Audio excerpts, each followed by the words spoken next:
काल 9 फेब्रुवारी रोजी जागतिक चिमणी दिन होता.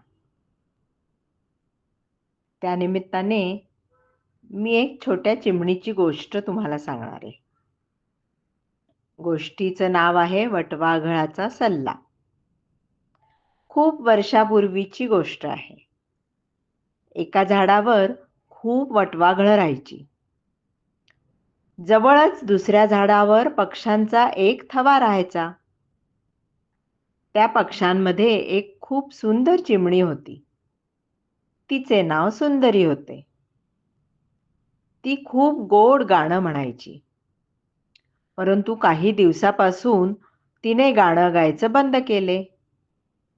सगळे पक्षी तिला गाण्याचा आग्रह करायचे. परंतु तिला गाणं गायची भीती वाटू लागली होती. एक दिवस सगळे पक्षी झोपले होते. तेव्हा मध्यरात्री अचानक सुंदरी गायला लागली. तिचे गाणं एका वटवाघळाने ऐकले. त्याने विचारले, "तू दिवसा का गात नाहीस? सगळे पक्षी तुला गाणं म्हणायचा सारखा आग्रह करतात, तेव्हा तू का गात नाहीस?"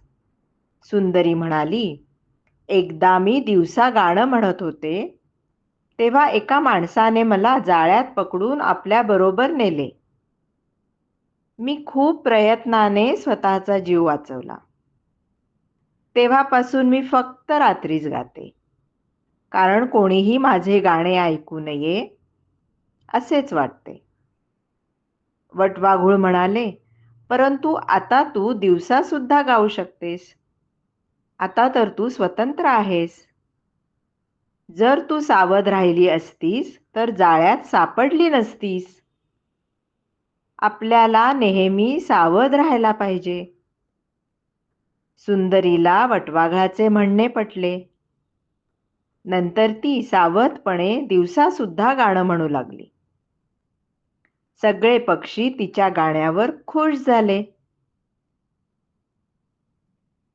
आता जागतिक चिमणी दिनाच्या निमित्ताने एक चिमणीवर कविता ऐका.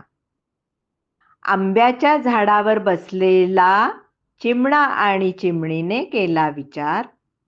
आंब्याच्या झाडावर बसलेल्या चिमणा आणि चिमणीने केला विचार, याच ठिकाणी आपल्या पिलांसाठी घरटे बांधू छान छान. दोघांनी आपापसात कामे घेतली वाटून. चिमणीने आणायचा मऊ कापूस आणि चिमण्याने आणायच्या काड्या जमवून. दोघांनी मिळून काड्यांचे घरटे केले तयार. घरट्यामध्ये मऊ कापसांचे पिलांना पांघरून उबदार. छोटी छोटी पिले कापसावर निजली. चिमणी मात्र बाळांच्या काळजीने दारातच बसून राहिली. चिमणा घरट्याबाहेर दूरवर गेला उडून. थोड्या वेळाने बाळांसाठी धान्याचे दाणे आणले टिपून.